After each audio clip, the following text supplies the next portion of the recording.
আমি এর আগে একটা থাই বট আমার লাগানো ছিল, এটাকে আমি আজকে একটু প্রুনিং এবং রিপটিং করব, কারণ এটাতেও ঠিক পোষাচ্ছে না, মানে শিকড়গুলো বেরিয়ে গেছে, মাটিও নেই।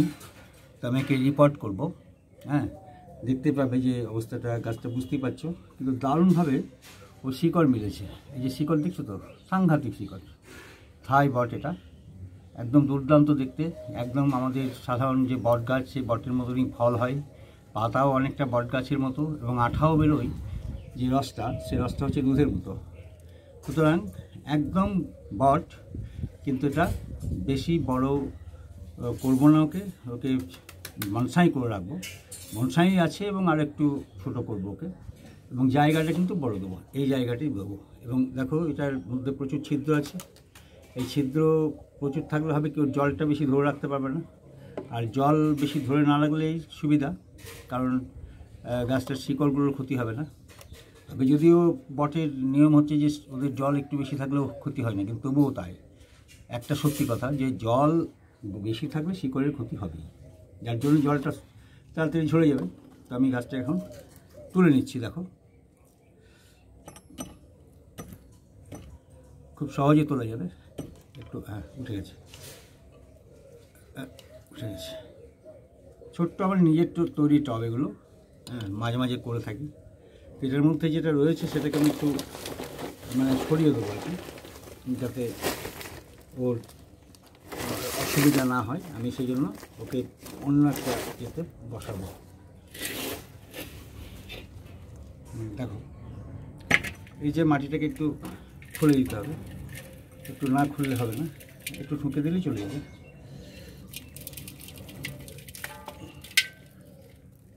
আর দেখছো কীরমভাবে শিকড়গুলো বাড়তে পারেনি, যার ফলে ও খাবারও পায়নি। এবং ওকে একটু নতুন করে ইয়ে করবো, যার জন্য খাবারও প্রচুর পাবে, আর গাছটা দেখতে আরও সুন্দর হবে, লুকটা আরও দারুণ আসবে। তো সেটার জন্যই আমার প্রচেষ্টা, দেখা যাক। সুন্দর তো হবেই একদম। ব্যাস, আমি কিন্তু যেহেতু গ্রীষ্মকাল, তো আমি একদম পুরোপুরি ইয়ে করে দিচ্ছি না, শিকড়গুলো খুব বেশি কাটবো না। হ্যাঁ, শিকড় ছিঁড়ে দিলেই চলে যাবে, কাটার দরকারও নেই। যেগুলো নরম শিকড় সেগুলো সহজে ছিঁড়ে যাবে। হ্যাঁ, মূল শিকড়গুলো আমি রাখবো। হ্যাঁ, দেখো গাছটা বুঝতে পারবে যে আমাকে অন্য জায়গায় নেওয়া হচ্ছে আর কি, দেওয়া হচ্ছে। তো দেখো কিছু কিছু শিকড় কাটতে হবে, কিছু কিছু শিকড় কেটে দিতেই হবে, এত শিকড় আগে চলবে না, একটু কাটতে হবে।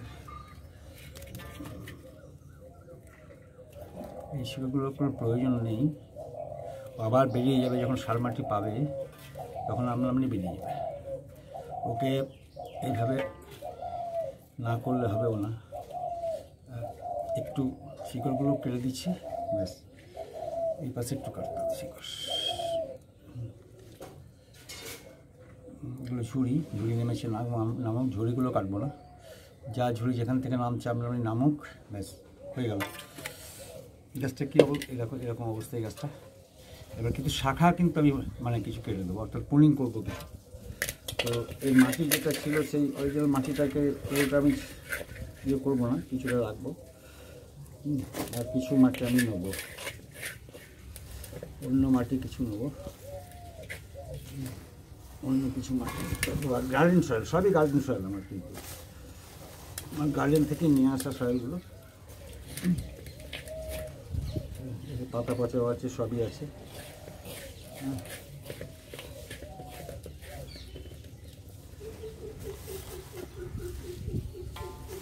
আর একটা যেটা করবো সেটা হচ্ছে একটু বালি দেবো, বালি।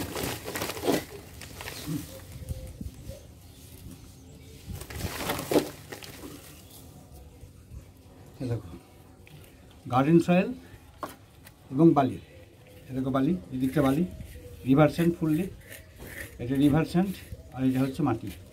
এটা 60 ভাগ মাটি দিলাম, আর 30 ভাগ দিচ্ছি বালি।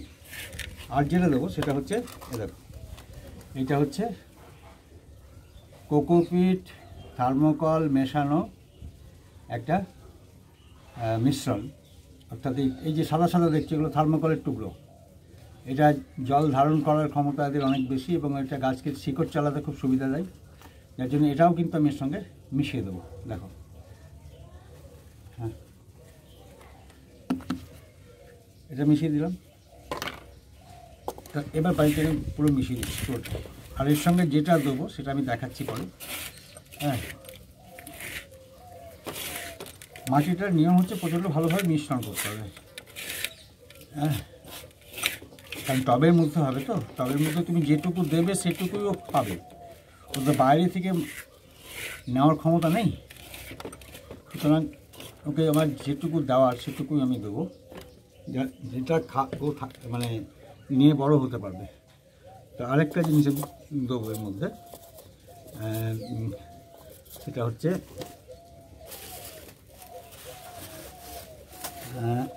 শিংকুচি। শিংকুচিটা খুব উপকারী সার ওদের, যে কোনো গাছের পক্ষে। হ্যাঁ, সেটা একটু শিংকুচি না দিলে আমার ঠিক তৃপ্তিও আসে না। মাটিটার সঙ্গে একটু যদি শিংকুচি দিয়ে দেওয়া হয় খুব ভালো হয়, যার জন্যে এতটা পরিমাণ শিংকুচি আমি কিন্তু ওই মিশ্রণটার সঙ্গে দিয়ে দেবো। ওই মিশ্রণটার সঙ্গে আমি দিয়ে দিচ্ছি। দারুণ উপকারিতা, সেটা বলার কিছু নেই। শিংকুচির উপকারিতা কী সেটা আমরা সবাই জানি। প্রচুর পরিমাণ খাদ্যগুণ আছে এর মধ্যে, তো সেটা দিলাম। এবার গাছটা, এই যে টব দেখালাম আগে, তো টবের নিচেতে একটু ফুটো রয়েছে বেশি, তার জন্য আমি কিছু যে খোলামকুচি এবং ইয়ে টাইপের কিছু দিয়ে জাস্ট, পুরোটা বন্ধ করব না, কিন্তু কিছু কিছু জায়গা যেগুলো বেশি ফুটো রয়েছে আর কি, বেশি জলটা বেরিয়ে যাওয়ার সম্ভাবনা আছে, সেই সমস্ত জায়গাগুলো একটু দিয়ে দেবো, যাতে সোজাসুজি সারটা বেরিয়ে না যায়। হ্যাঁ, এবার একটু বেরোলে ক্ষতি কিছু নেই, কিন্তু পুরোটা বেরিয়ে গেলে তো সত্যি তাই, এর যে খাদ্য সেটা যদি বেরিয়ে যায় তাহলে কি হলো উপকারটা। মোটামুটি মূল ছিদ্রগুলো, বড় ছিদ্রগুলো দিয়ে দিলাম, আর বাকিগুলো দিলাম না। এরপর আমি মাটিটা দিচ্ছি। দেখো, একটু মাটি দিয়ে দিলাম।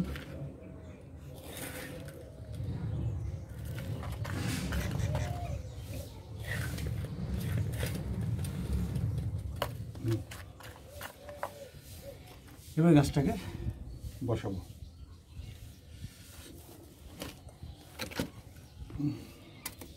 একটু ভিজিয়ে নিই ওকে, তাহলে শান্তি পাবে একটু। এইভাবে আমি গাছটা কিন্তু বসাচ্ছি এরকমভাবে। আর একটু মাটি লাগবে, এত নিচু বসালে হবে না, এত নিচে তোকে বসাতে দিলে হবে না।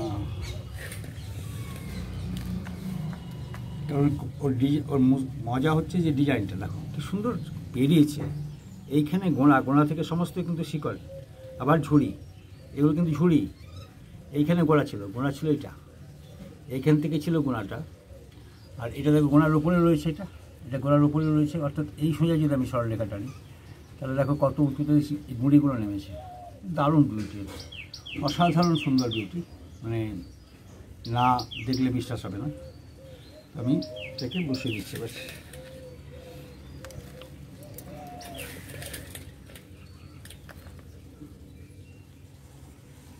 একদম মিডিলে বসিয়েছি, সবসময় মিডিলে বসাবে, সমস্ত যে কোনো গাছকে সবসময় মিডিলে বসাবে। মিডিলে বসালে ও চারিদিকে খাবার পাবে, খাবার খেতে পারবে। সুতরাং এটা মনে রাখতে হবে সবসময়। এবার আমি একটু ছড়িয়ে দিই।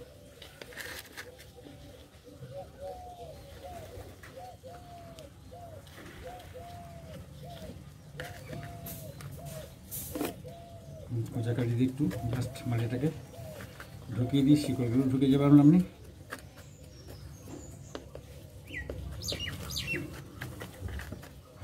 ও তো কিছুই খাবার পাচ্ছিল না, যার জন্য তো ওই অবস্থা হয়েছিল আর কি। যার জন্য আমি ওকে যে খাবারটা দিলাম বা যে ট্রায়ালটা দিলাম, সেটাতে ও দারুণভাবে বাড়বে। হ্যাঁ, এবং আমার বনসাইটা, থাইবটের যে বনসাইটা, আরও সুন্দর লুক হবে, আরও সুন্দর হবে, আরও দুর্দান্ত লাগবে দেখতে। আর তোমাদেরও দেখাতে পারবো, এটা হচ্ছে বড় ব্যাপার। তোমাদের দেখেই তো শান্তি, এখন মোটামুটিভাবে মিলে যাচ্ছে একদম।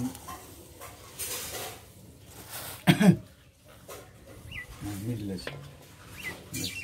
এবার আমি জলটা এখন দেবো না, জাস্ট পোনিংটা একটু করে নিই, পোনিংটা করে নিই। পোনিংয়ের পরে দেখা যাবে। দেখো আমি এই ডালটাকে এইখানে রাখবো, এটাকে চলে দিচ্ছি, এটাকে কাটবো এখান থেকে। হ্যাঁ, এটা কাটলাম, কারণ ওখান থেকে শাখা মিলবে, যখন তখন আমরা এইগুলো থেকে সব শাখা মিলবে। বন্ধুরা এবার পোনিংটা মোটামুটি আমার কমপ্লিট হয়ে গেল, পোনিংটা। হ্যাঁ, আর কিছু কাটবো না, গাছটার পোনিং কমপ্লিট। এবার গাছটাকে বসানো হয়ে গেছে।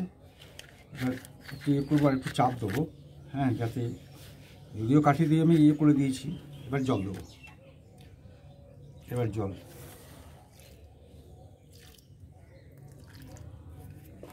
জল দিয়ে দিলাম।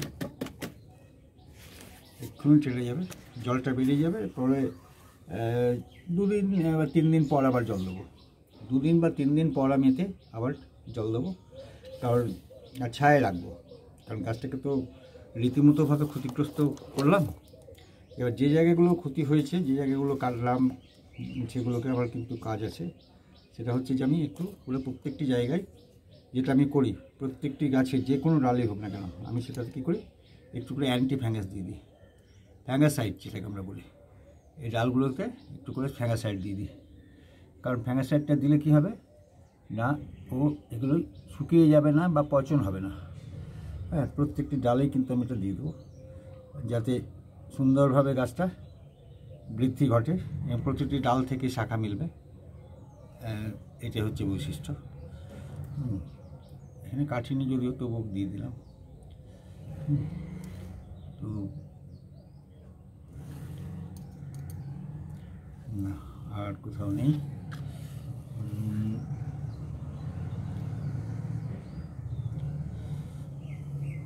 পোনিং মোটামুটি কমপ্লিট।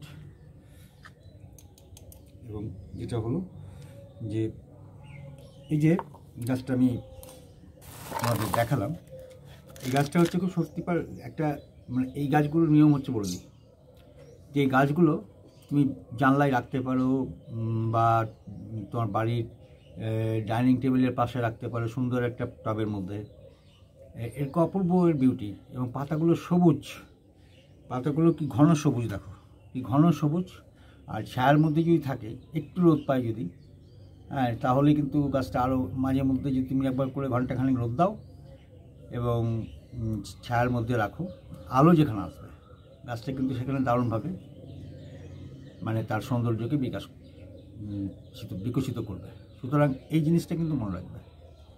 এটা হচ্ছে এই গাছের বড় বৈশিষ্ট্য। হ্যাঁ, কি সুন্দর গ্রিন, একদম ডিপ গ্রিন পাতাগুলো।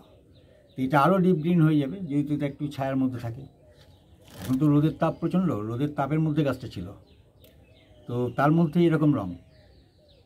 এটা যদি বাড়ির টবের মধ্যে রাখো, সুন্দর সুন্দর ঝুড়ি নামবে, গাছটা দেখতে সুন্দর লাগবে, সবুজ। এতে প্রচুর পরিমাণ অক্সিজেন দেবে। সুতরাং আমরা বাড়ির মধ্যে রাখতে পারি, আমরা তাকে রাখতে পারি, আমরা ডাইনিংয়ে রাখতে পারি, জানলায় রাখতে পারি, বা ডাইনিংয়ের জানলায় বা যে কোনো ড্রয়িং রুমের জানলায়। তাহলে দেখতে পাবে যে এটা একটা বিউটি পুরোপুরি আলাদা, এবং সহজেই গাছটার রক্ষণাবেক্ষণ করা যায়। খুব বেশি এই যে সার দিয়ে দিলাম, 1 বছর আগের সার না দিলেও কোনো ক্ষতি নেই, এবং এভাবেই থেকে যাবে। সুতরাং এইভাবে তোমরা করতে পারো, আর তাহলে তোমার নিজেরও ভালো লাগবে। সবুজ, চারিদিকে সবুজ দেখলে তো একটা বিশাল ব্যাপার। তো বন্ধুরা, তোমরা যদি ভিডিওটা ভালো লেগে থাকে তাহলে লাইক, কমেন্ট এবং শেয়ার করবে। আর নতুন বন্ধুদের তো বলার কিছু নেই, তারা তো অবশ্যই সাবস্ক্রাইব করবে। অনেক ধন্যবাদ তোমাদের, ভালো থেকো।